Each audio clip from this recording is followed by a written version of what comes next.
The Seat Ateca, the car that finally delivered Seat to the altar at the sharpest end of the European mainstream, has been on sale in the UK for less than 8 months. So common a sight is it on our roads, this was a fact I had to triple check. The Ateca is such a common sight on our roads for good reason. It's the best small SUV you can buy in its popular and fast-growing class. The Ateca is so far the only car to out-Nissan Qashqai Nissan Qashqai.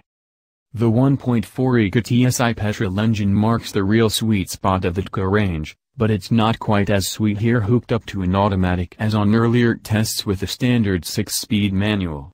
You have to work a bit harder to access its wide spread of torque and exploit the engine's willingness to rev, which is at odds with the fact step-off is so blunt and gives the car a mighty shove forward when pulling out of a junction. The gearbox's more relaxed nature also stops you fully enjoying the chassis, which is the class's most involving.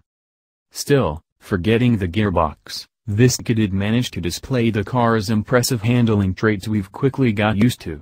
This is an SUV that you can really enjoy driving, it turns in nicely and has a grey front end, all of which bodes well for the upcoming Ateca FR and Ateca Cupra versions.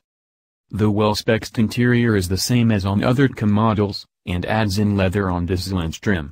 There were a couple of technical gremlins in our test car, though, and are worthy of note. The voice control system felt like a throwback. For instance, ask to call your mom and Planet Rock ends up on the radio station. The DAB radio reception itself was also quite patchy, which is an even bigger frustration given that it's not standard kit lower down the range.